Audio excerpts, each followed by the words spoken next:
네, 안녕하세요. 은퇴생활 스토리TV의 심작가입니다.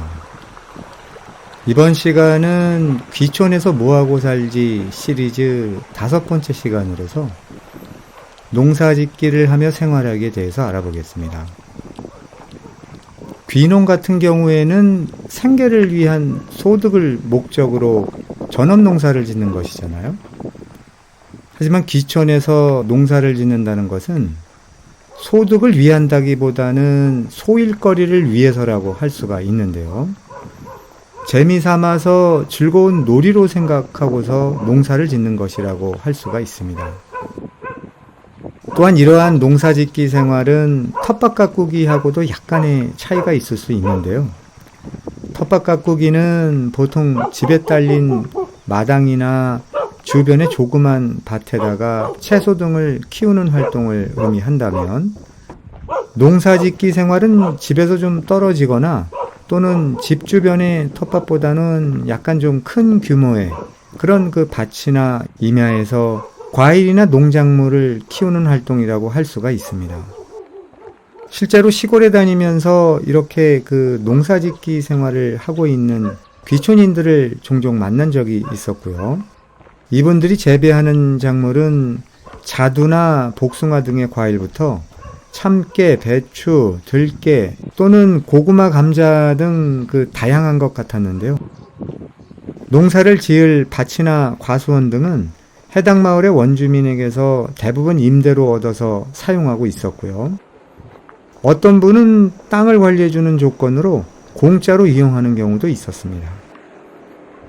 그리고 이분들에게 편하게 사셔도 될 텐데 왜 이렇게 힘들게 농사를 짓고 계시나요? 라고 질문했을 때 아무것도 안 하고서 시골에서 살다 보면 답답하고 무료한 생활이 될 수 있어서 뭔가 활기차게 활동할 수 있는 것 때문에 농사를 짓는다고 하기도 하고요. 또 어떤 분은 어릴 적에 시골에 살아봤기 때문에 농사 짓는 생활에 대한 동경에서 농사를 짓는다는 분도 있었습니다. 그리고 이분들의 목적은 농사 짓기를 통해서 소득을 높이는 것이 아니라 그냥 농사 짓기를 하고 싶어서 하기 때문에 매우 즐겁게 농사를 짓고 있었다는 점이 특징적인 것 같았습니다. 이러한 농사 짓기를 분석해 보면은요, 이 생활은 지루해지기 쉬운 귀촌 생활을 어떤 목표를 가지고 일에 전념할 수 있도록 하기 때문에 귀촌 생활을 아주 바쁘게 만들 수가 있고요. 또 농작물을 수확했을 때에는 자신이 해냈다고 하는 일에 대한 성취감도 가질 수 있는 그런 장점이 있는 것 같습니다. 또한 일을 즐겁게 놀이처럼 할 수 있어서 심신의 건강 유지에도 매우 큰 도움을 줄 수 있다고 생각합니다. 그런데 단점도 만만치 않은 것 같은데요.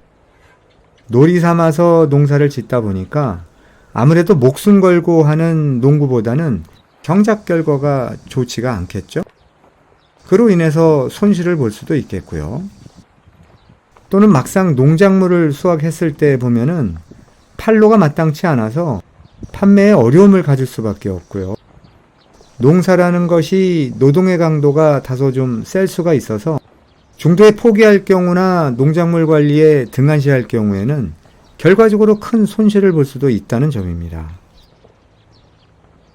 특히 어떤 분의 경우에는 처음에는 농사짓기에 대한 동경 때문에 이 재미삼아서 농사를 시작했다고 하는데요. 수확을 했을 때 매년 그 투자한 자금보다 못한 결과를 얻게 되고 하다 보니까 몇 해가 지나면서 농사짓기 생활에 대해서 점점 흥미를 잃게 되었다고 합니다. 놀이 삼아서 재미로 해보지만 좀 소득도 있고 수확에 대한 이득도 좀 있어야 하는데 그렇지 않게 되니까 처음처럼 적극적이지 못하다고 합니다. 그래서 처음부터 욕심을 갖고 너무 큰 농사를 짓는 것보다는 비교적 쉬운 농작물을 선택을 하고 적당한 규모의 농사 짓기부터 시작을 하는 것이 현명할 것 같기도 합니다.